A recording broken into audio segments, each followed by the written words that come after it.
Então imagina que todos esses teatros fechados, às vezes teatros de grandes empresas também, que são maravilhosos, são muito confortáveis, são bons e ficam fechados. Eles foram criados para apenas conferências internas.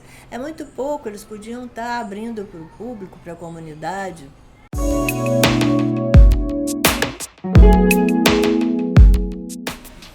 Olha que coisa mais linda, mais cheia de graça. Estamos no Rio de Janeiro, em Ipanema, a garota de Ipanema, né? Esse bairro, né, que lança moda pelo Brasil inteiro. Mas hoje estamos aqui na casa do Gerson.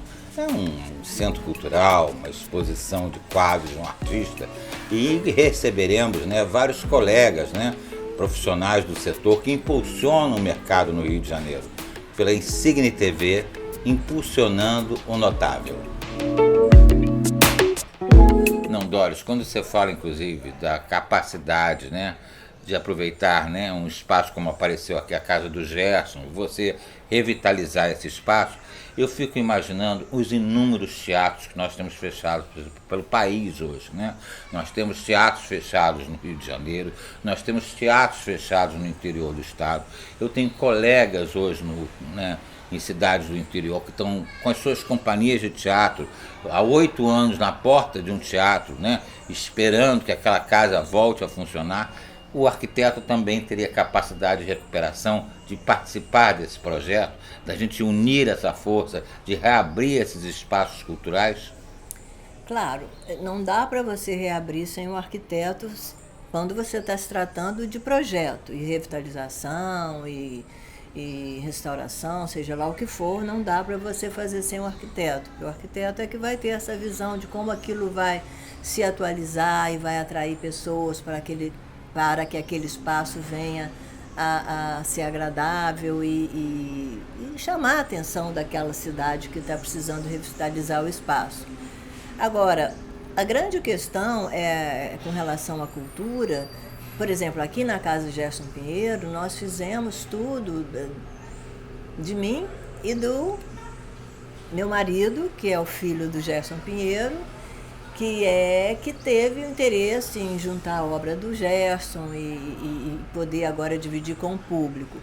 Mas a grande questão é financeira. A gente sempre tem que ter um incentivo de alguém, do governo, de alguém, ou de um particular, de uma firma particular, para você poder levar adiante. Você pode até fazer você desenvolver sozinho, com, não sei, com seus próprios recursos, isso é sempre uma questão. Mas manter isso tudo é muito importante que a gente tenha um incentivo.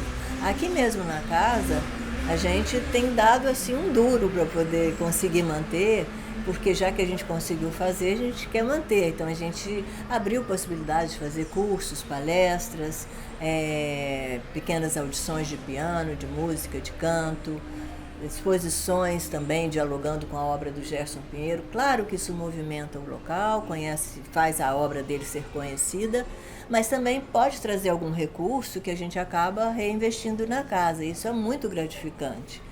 A gente também tem, às vezes, uma mania de pensar que os teatros precisam ser enormes, precisam ser gigantes, que as pessoas só podem patrocinar grandes eventos.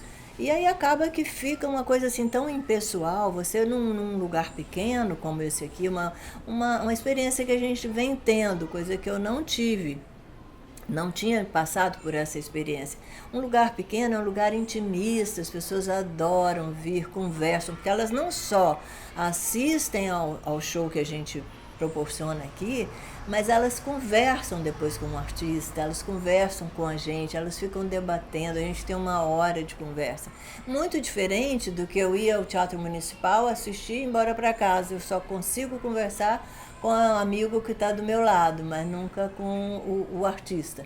Aqui, inclusive, falando em Teatro Municipal, o diretor artístico de lá, o Eric Herrero, ele veio aqui, por acaso, participou de nosso programa já, está fazendo uma brilhante gestão no teatro, maravilhoso. Né? E ele veio aqui no Gerson Pinheiro, fez uma audição para 22 pessoas.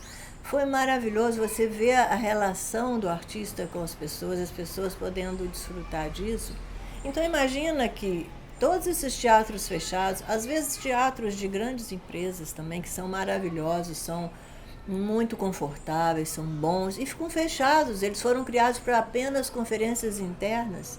É muito pouco, eles podiam estar abrindo para o público, para a comunidade. Né? Hoje em dia existe esse pensamento, até os hospitais começam a pensar em abrir restaurantes e teatros para a comunidade, porque você cria uma infraestrutura muito grande, muito cara, e como é que é? Fica ali só para aquele pessoal que trabalha naquele local? A comunidade deve participar disso, né? É bem mais interessante, você movimenta mais, você dá mais oportunidades. Agora, é difícil essa manutenção. Então, se as pessoas compreendessem que elas pudessem ajudar essas instituições, com, não é pagar exatamente, mas é uma contribuição, você está ajudando. E o governo também. Associações, né? Associações. Grupos de amigos, grupos de artistas também, né? Agora, é uma insistência que eu lhe faço sobre essa questão para o entendimento da caixa cênica. Quando se fecha um teatro, um artista não vai trabalhar na rua, ele não vai trabalhar na loja, ele não vai trabalhar no escritório. O artista precisa, no caso, o palco, a plateia, a coxia, o camarim, o refletor, ele precisa de uma caixa cênica.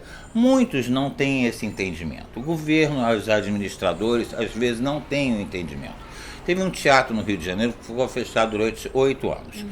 Eu aí calcei minhas botas, consegui a chave do teatro, imaginei, vou chegar lá, deve estar um caos, porque é um teatro que está fechado há 8 anos, então vou encontrar ratos, bichos e monstros. Abri o teatro estava perfeito.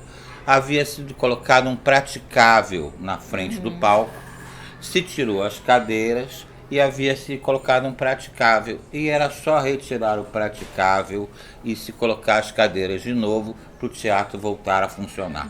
Então você percebe que às vezes na administração não tem a pessoa competente, com capacidade de avaliação sobre essa questão, o que é difícil para outro. Para você é uma facilidade, para um outro profissional é a mesma coisa. Por isso que vários teatros no Brasil estão fechados, às vezes por falta desse entendimento.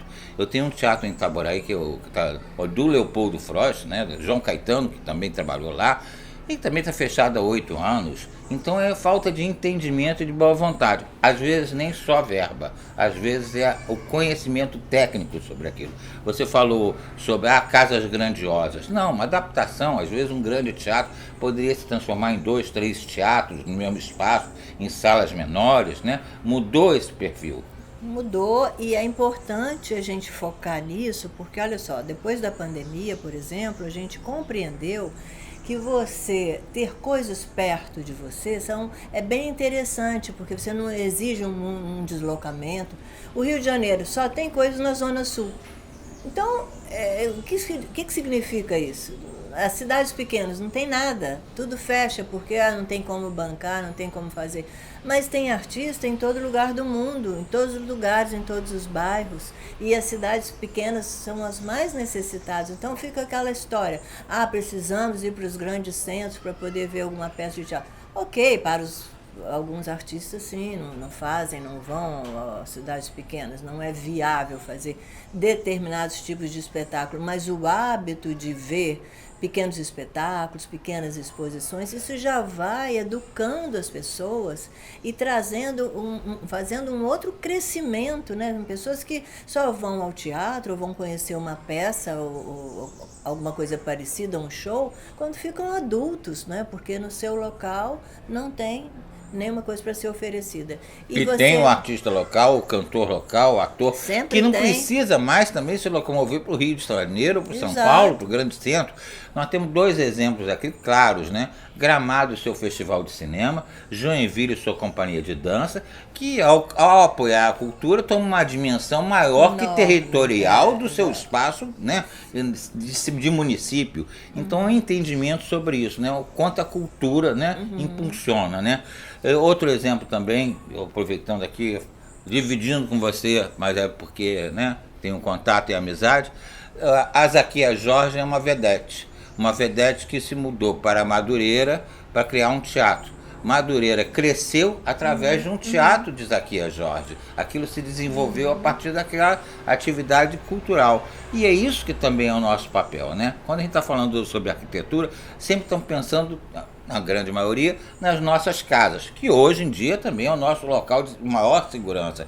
Né, todos estão buscando conforto, mas temos um compromisso com o que está em volta, né? Ver um Teatro Villa-Lobos fechado, né? Ver as ruínas do Canecão, ver uma série de casas de espetáculo hoje que poderiam e deveriam estar funcionando no Rio de Janeiro, que é Rio Capital Cultural. Nossa, dá realmente muita dor quando a gente vê um teatro fechado. Os arquitetos têm já essa mania, né, de querer pensar em música. Você vê que vários arquitetos são músicos também, e vários músicos já foram arquitetos. Parece, lembra quando eu mudei de profissão e pensei numa profissão que abraçasse tudo aquilo, é porque a arquitetura é uma coisa tão ampla que ela realmente abraça todas as artes. E não é à toa que quem pensa muito nisso, vamos reativar um espaço, vamos abrir, vamos transformar isso aqui nisso e naquilo, é o arquiteto. Claro, o artista também, ele vem ali junto, está tudo muito interligado. Mas essa ideia de poder transformar, de você ter falado o exemplo do praticável, muitas vezes você tem uma salinha pequenininha, você tira o praticável, já virou um palquinho, põe o praticável menor e já vira um palquinho. Então, é muito legal essa ideia. Isso a gente deveria ter esse hábito, né, de fazer em todos os lugares, em todos os bairros, e deixar os grandes espetáculos acontecerem, porque eles já acontecem por si só, porque são grandes, são patrocinados, mas os pequenos eu acho que a gente sempre deve buscar. E os teatros fechados que contam a história da cidade, que trazem lembranças da nossa vivência, de tantas outras gerações, é uma pena realmente que eles sejam abandonados. Mas vamos com calma que a gente vai conseguindo. Te agradeço muito a conversa. Tem um decreto de 1945 que trata sobre a casa de espetáculos, né? Que diz que nenhum espetáculo, nenhuma casa de espetáculo pode se transformar em uma outra atividade. Isso foi um decreto de 1945. Só que ainda era Distrito Federal e você sabe que a regulamentação foi modificada. Mas é de fato isso, né? A preservação do espaço cultural. Só tenho que te agradecer a preservação do espaço cultural que hoje estou aqui em nosso programa participando. Eu que te agradeço a oportunidade de mostrar, porque realmente é um barato. Foi um barato ter feito e está sendo um barato a gente conseguir manter e fazer esse movimento, trazer pessoas aqui, conhecerem, fazemos noites agradáveis. Eu acho isso muito bom. Tomara que a gente consiga. Muito obrigado. Uma ótima conversa, né, gente?